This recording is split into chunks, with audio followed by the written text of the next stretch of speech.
हमारा संविधान ये कहता है कि हमारा देश धर्मनिरपेक्ष देश है, उसमें हर धर्म को बराबरी का हक मिलता है। प्रधानमंत्री इस बयान पर कुछ भी ना बोलें, चुप्पी बनाए रखें तो क्योंकि ऐसे अनपढ़ जाहिलों को सच और हक के अगर आप पैरोकार हैं तो मेरे चैनल को आगे बढ़ाएं, सब्सक्राइब करें। बिस्मिल्लाहिर्रहमानिर्रहीम। जय हिंद। दोस्तों, अभी आप लोगों ने सुना होगा कि देश में, भारत में मुगल गार्डन का नाम चेंज कर दिया गया है। साथ ही साथ और एक बहुत बड़ा नाम चेंज कर दिया गया है, शायद आप लोगों के पास खबर नहीं पहुंचा। वो खबर है, वो नाम है, हमारा राष्ट्रीय पशु जो था उसको शेर को चेंज करके कुत्ता कर दिया गया है। जी हाँ, राष्ट्रीय पशु का नाम चेंज करके कुत्ता कर दिया गया है। इस बारे में बीजेपी वालों से जब पूछा गया, वो बोल रहे हैं कि 60% जगह पे 60% राज्यों में कुत्ता का तादाद ज़्यादा है, इसलिए जो है कुत्ते को राष्ट्रीय पशु माना जाता है, ये बता रहे हैं। जी हाँ, आप लोगों को शायद यकीन नहीं होगा। अगर यकीन नहीं हो रहा है तो आप पहले इसको देख लीजिए। हमारा सनातन धर्म भारत का राष्ट्रीय धर्म है। सनातन धर्म ही राष्ट्रीय धर्म है। योगी आदित्यनाथ की ओर से ये बयान दिया गया है और उनके इस बयान के मतलब और मायने बीजेपी ये समझाती है कि जब किसी भी देश में 80% आबादी एक ही धर्म से ताल्लुक रखती हो तो यकीनन उसे धर्म से उस देश को जाना और पहचाना जाएगा। जी हाँ, जैसे कि योगी आदित्यनाथ और चित्रा त्रिपाठी ये सब बोल रही हैं कि तो ज़रा गौर से सोचें क्या बोल रहे हैं। तो उस हिसाब से, उनके लॉजिक के हिसाब से, जिसकी तादाद ज़्यादा हो, अगर उसको राष्ट्रीय धर्म या राष्ट्रीय पशु मान लिया जाए तो कुत्ते को राष्ट्रीय पशु मान लेना चाहिए, या राष्ट्रीय धर्म सनातन धर्म को जैसे वो बता रहे हैं मानना चाहिए। तो उस हिसाब से मैं बता रहा हूँ। चलिए अब आते हैं मुद्दे पर, जहाँ पर संविधान ये हक दे रहा है कि सब धर्म बराबर है, कोई धर्म हमारा राष्ट्रीय धर्म नहीं है। ज़रा सोचिए, एक संवैधानिक पद पर बैठे हुए इंसान जो कि सीएम है, चलो ठीक है, एक पल के लिए हम मान लेते हैं कि अगर एक अनपढ़ व्यक्ति, एक साधारण व्यक्ति, संविधान के बारे में कुछ मालूम नहीं, संवैधानिक कानून मालूम नहीं, वो एक पल के लिए अगर कुछ उल्टा सीधा बयान दे दे तो चलता है। लेकिन ये सीएम है, एक मंत्री हैं, होने के बावजूद वो किस तरह से गैर संवैधानिक बयान दे रहे हैं, आप लोग खुद सोचें। लेकिन वो जानबूझकर गैर संवैधानिक बयान दे रहे हैं, उसको मैं समझा रहा हूँ कैसे।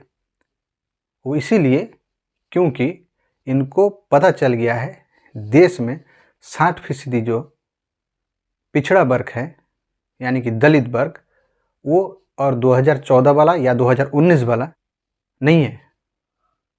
अपने आप को वो अब बदल चुका है, इनको ये पता चल गया। इसलिए जो है 2024 के लिए, मोदी जी के लिए ये प्लान तैयार किया जा रहा है। इसीलिए वो ये बोल रहे हैं कि देश में 80% जो लोग हैं वो सनातन धर्म को मानते हैं।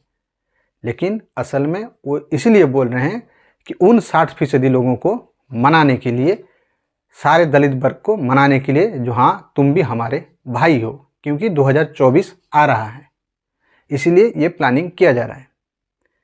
बहुत ही बढ़िया तरीके से वो समझा के चले गए, शायद आप लोगों को समझ नहीं आया होगा। लेकिन देश का दलित वर्ग अब बिल्कुल जाग चुका है, वो अपने आप को हिंदू मानने से इनकार कर रहा है, ये भी इनको पता चल गया, इसीलिए ये बात बोल रहे हैं। तो ज़रा सोचें, एक आम इंसान अगर बोल दे इस तरह का बात, चलो एक पल के लिए हम मान लेते हैं, ठीक है, क्योंकि उसे संवैधानिक रूल रेगुलेशन यानी कि कानून मालूम नहीं होगा, वो बोल दे तो चलता है। लेकिन एक सीएम होकर ऐसे बोले, किस तरह इसे बर्दाश्त किया जाए।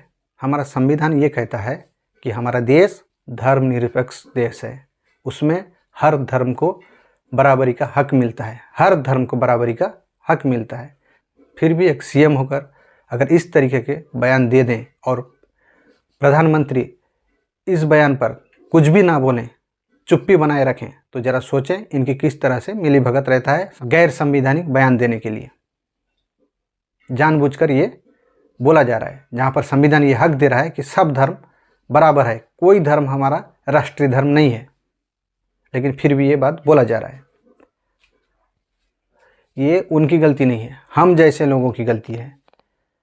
हम ही अनपढ़ हैं, क्योंकि ऐसे अनपढ़ जाहिलों को, जिसे कोई मालूम नहीं, एक तरह से अगर बोला जाए वो लोग गैर संवैधानिक काम करते हैं, गैर संवैधानिक लोग हैं, उनको हम संवैधानिक पद पर बैठा दिए हैं, उनको हम पीएम सीएम बना देते हैं। ऐसे जाहिलों को, ऐसे भोंकने वालों को, जो गैर संवैधानिक बात बोलते हैं, ऐसे भोंकते हैं, कहीं भी कुछ भी मुंह उठा के बोल देते हैं, उसमें उनका कोई कसूर नहीं है, उनमें हमारा कसूर है। हम जैसे बेवकूफ़ों का कसूर है। हम जैसे लोग कुछ समझते नहीं, जाओ कुछ पैसा मिल गया ठप्पा मार के आ जाओ। हम जैसे लोग, आप जैसे लोग, उसमें उनका कोई गलती नहीं है। वो तो जानबूझ कर देते हैं कि हम ऐसे करेंगे, लोगों को ऐसे बांटेंगे, ऐसे लड़ाएंगे। हमारी ही गलती है। ज़रा सोचें किस तरीके का हमारा देश बन चुका है, किस तरीके का हम पीएम सीएम बना के रखे हैं। खैर, यही बात था, आप लोग सोचें। जय हिंद।